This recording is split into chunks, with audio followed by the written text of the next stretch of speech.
बॉलीवुड के काले सच पर कंगना और रिया हुई एक। अब सच्चाई सामने आने की संभावना और बढ़ी। सुशांत सिंह राजपूत की मौत के बाद जिस तरह बॉलीवुड इंडस्ट्री ड्रग के गोरखधंधे को लेकर सवालों के घेरे में थी, उस पर अब रिया चक्रवर्ती ने भी अपनी मुहर लगा दी है। उसने भी कहा है कि बॉलीवुड के 80% लोग ड्रग का इस्तेमाल करते हैं। जी हाँ, आप सही सुन रहे हैं, 80% लोग। बता दें कि रिया को जब गिरफ्तारी के बाद मजिस्ट्रेट के सामने पेश किया गया तो उसने रोते रोते हुए कहा कि बॉलीवुड के 80% लोग ड्रग लेते हैं, तो केवल मुझे ही क्यों दोषी बनाया जा रहा है। बेल खारिज होने के बाद रिया को वीडियो कॉन्फ्रेंसिंग के जरिए मजिस्ट्रेट के सामने पेश किया गया था। बाकायदा मजिस्ट्रेट ने पूछा कि आप पर किसी तरह का दबाव तो नहीं, तो रिया ने साफ तौर पर कहा उस पर किसी भी तरह का दबाव नहीं है, वह अपनी मर्जी से यह बयान दे रही है। आपको याद होगा कि कंगना रनौत ने यही बात कही थी। उनसे जब एक टीवी चैनल में इंटरव्यू के दौरान पूछा गया था कि बॉलीवुड में कितने लोग ड्रग लेते होंगे, तब कंगना ने कहा था, अगर मैं सबकी बात करूं जिसमें वो लोग भी शामिल हैं जो अब किसी वजह से ड्रग का सेवन बंद कर चुके हैं, तो 99% लोग ड्रग लेते हैं। कंगना ने ट्विटर पर भी लिखा था, अगर नारकोटिक्स कंट्रोल ब्यूरो जांच करेगा तो कई सारे ए लिस्टर्स फंस जाएंगे। कंगना ने जब यह बयान दिया था तो पूरे बॉलीवुड में भूचाल आ गया था। सारी बॉलीवुड इंडस्ट्री कंगना के खिलाफ खड़ी हो गई थी। कंगना को बॉलीवुड के बड़े बड़े सितारों द्वारा सोशल मीडिया पर ट्रोल किया जाने लगा था। रवीना टंडन ने कंगना के बयान पर प्रतिक्रिया देते हुए लिखा था, दुनिया भर में 99% जज, राजनेता, पुलिस वाले और बाबू करप्ट हैं।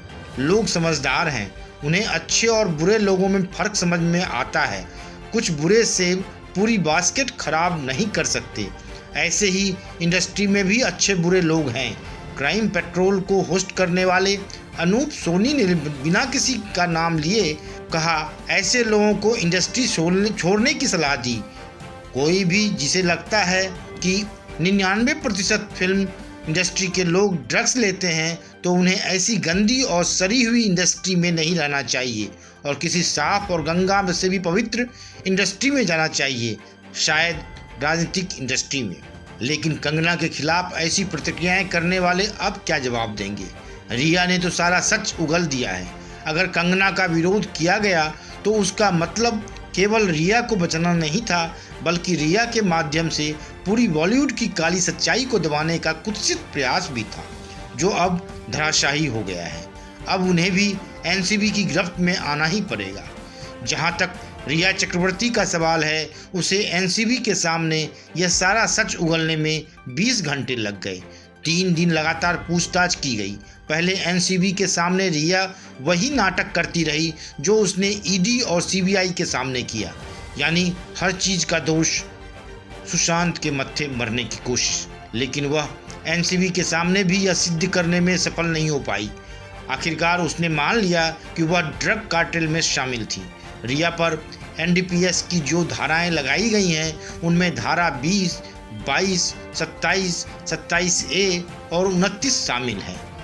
इन धाराओं में सज़ा का अलग अलग प्रावधान है। धारा 27A में 10 साल की सज़ा और 1 लाख के जुर्माने का प्रावधान है। यही प्रावधान धारा 20 में है। धारा 29 में 1 साल की सज़ा और 10,000 रुपये जुर्माने का प्रावधान है। मंगलवार शाम को जब रिया की गिरफ्तारी हुई तो उसके बाद एनसीबी ने रिया को कोर्ट में पेश किया। यहीं से उन्हें 14 दिन की न्यायिक हिरासत में भेजा गया। रिया के वकील सतीश मानसिंह ने रिया के लिए जमानत की अर्जी दी थी, लेकिन कोर्ट ने उसे खारिज कर दिया था, जिसके बाद रिया को जेल जाना ही पड़ा। हालांकि मंगलवार की रात रिया को एनसीबी के दफ्तर में बने लॉकअप में ही रखा गया, क्योंकि जेल मैनुअल के मुताबिक सूर्यास्त के बाद जेल में किसी भी कैदी की एंट्री नहीं होती है।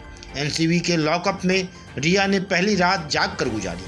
बताया जाता है कि पूरी रात वह गहन सोच में डूबी रही। रात में उन्हें चहलकदमी करते हुए भी देखा गया। बुधवार यानी आज सुबह रिया को जेल में शिफ्ट कर दिया गया। रिया 22 सितंबर तक न्यायिक हिरासत में रहेंगी। इस दौरान भी उनसे कस्टडी में पूछताछ होगी।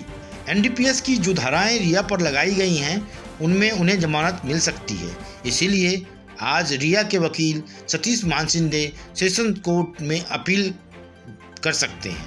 यदि वहां से भी बेल नहीं मिलती तो हाई कोर्ट और फिर सुप्रीम कोर्ट में अपील की जा सकती है।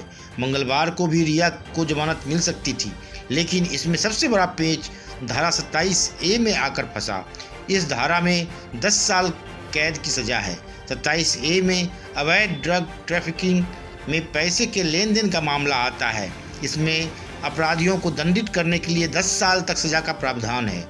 अब जिस धारा में 10 साल या उससे अधिक सजा का प्रावधान है, ऐसे मामलों में आमतौर पर कोर्ट बेल नहीं देती है।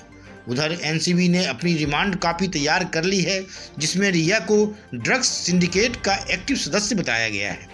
एनसीबी की टीम के सामने पहले रिया ने कोशिश की थी कि वह सारा दोष सुशांत पर सिद्ध कर दे, पर एनसीबी की टीम उसके जवाबों से संतुष्ट नहीं थी। इसीलिए उसने बार बार पूछताछ की रिया से। एनसीबी की टीम ने कहा, अगर आप कहती हैं कि आप इस गोरख धंधे में शामिल नहीं हैं, तो उनका वो चैट क्या जो शैविक के साथ है? और शैविक और दीपेश ने भी स्वयं माना है कि वे दोनों आपके निर्देश पर ही ड्रग लाते थे। बताया जाता है कि इसके बाद दोनों भाई बहन यानी शैविक और रिया को अकेले कमरे में भी छोड़ा गया। शैविक के सामने रिया खूब रोई। उसके बाद ही वह एनसीबी की टीम के सामने टूट गई और उन्होंने बता दिया कि हाँ, वह ड्रग पेडलर के संपर्क में भी थी और शैविक और दीपेश उसी के कहने पर ड्रग भी मंगाते थे।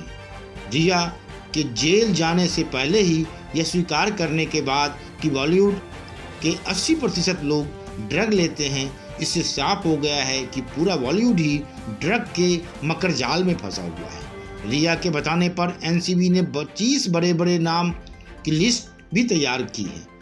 अब उनका नंबर आने वाला है। एनसीबी पहले उनको सम्मन भेजेगी, उसके बाद ही उनसे पूछताछ शुरू होगी। उम्मीद है कि इसमें एनसीबी की टीम बहुत अधिक समय नहीं लगाएगी। उनसे पूछताछ में अधिक देर की गई तो वो 9-11 भी हो सकते हैं। Bureau report, one day मैट्रम्स।